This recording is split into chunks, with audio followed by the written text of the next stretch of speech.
Political outsiders are ascendant these days, especially in the Republican Party. Growing a congressional campaign out of the grassroots in New Hampshire's 2nd District is Brian Belanger of New Boston. Brian, thanks for joining us here today.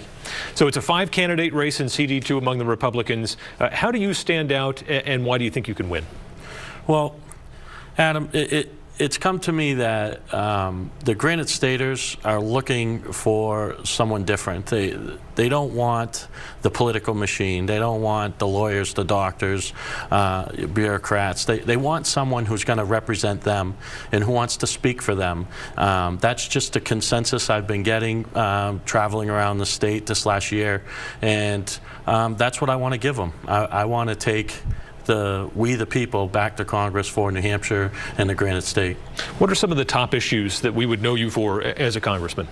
Well, healthcare is kind of close to what I'm one of the things that actually had me enter this race was healthcare, the cost of pharmaceuticals for individuals who get hurt and individuals who just who need that medicine. It's the increasing costs of these medicines because people's agendas are for themselves versus for the people.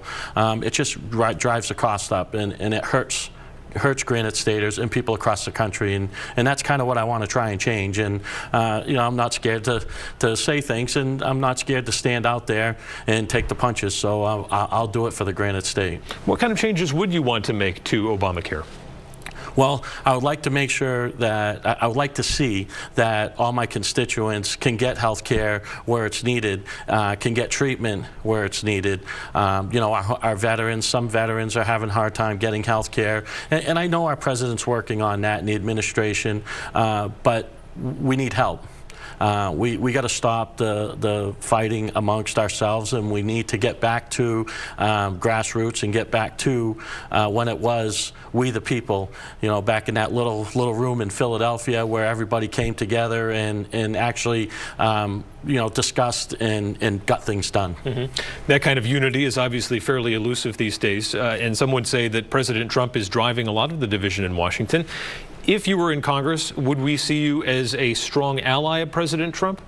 Well, I like to say when folks ask me that question, I agree to disagree.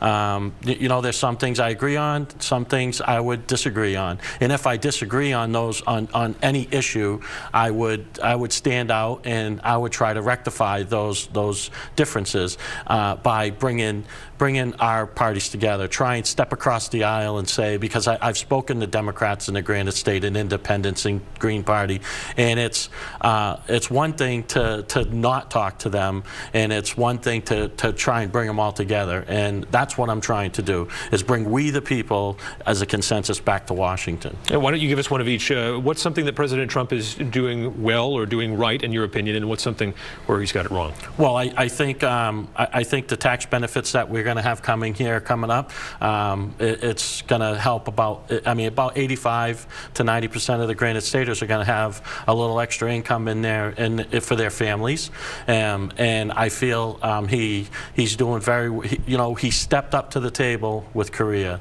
You know, he put himself out there, and he's sort of, I kind of look at myself as the same way. I'm not afraid to put myself out there, and he's not. He's not afraid to step out and take the punches, and people disagree with him.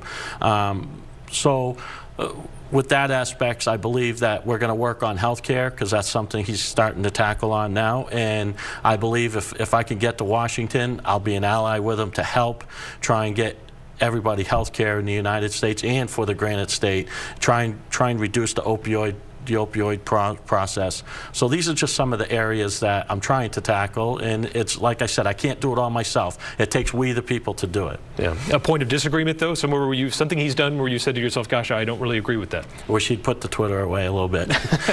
You know, the Twitter and the attacks, you know, straight out attacks on people, that's really not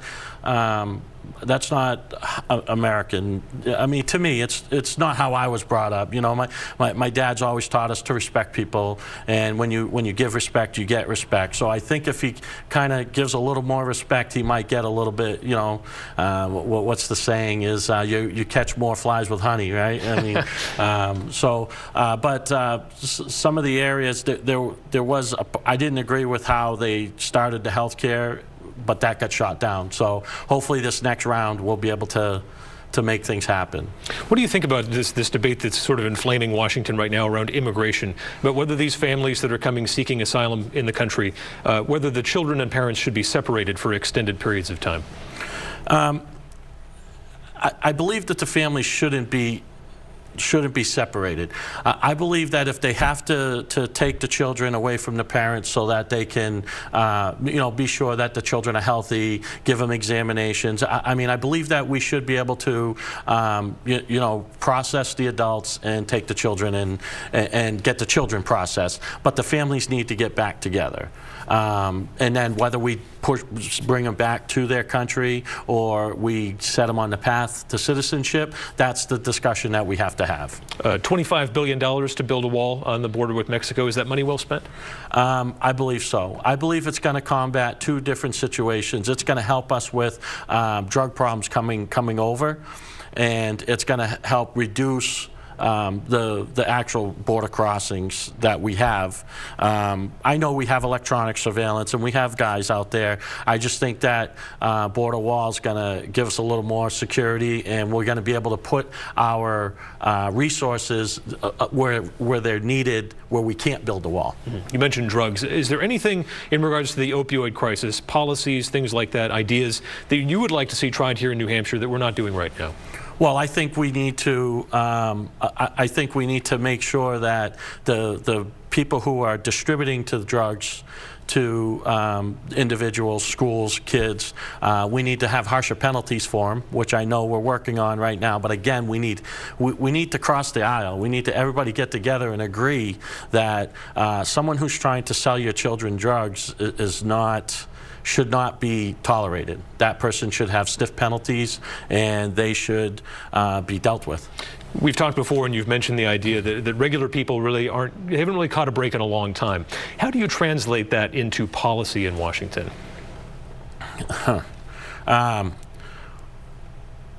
Geez, that's a it's tough, right? Yeah, it is tough. We're going to catch a lot more breaks as if we work together. Again, it's all about the division that we have in our country. And I want to go to Washington to try and step across the aisle, be that guy to step out there and say, hey, you know what, we need to get together and get this policy done or get this bill done. And I don't see we have a lot of that. We have the Republicans trying to stay with the Republicans, the Democrats trying to stay away from the Democrats. And it's about coming back and meeting your people, and your people tell the people of the Granite State saying to me, hey, you know, I need you I would like you to bring this. I'd like you to try and talk about this when we're in Washington. And we need to, as a representative, we need to translate that into a bill or help the bills that are out there, grab those bills and get on with them. From what our Granite Staters are saying. All right, Brian Belanger, thanks for joining us on this Sunday, and we'll see you out there on the campaign trail. Thank you.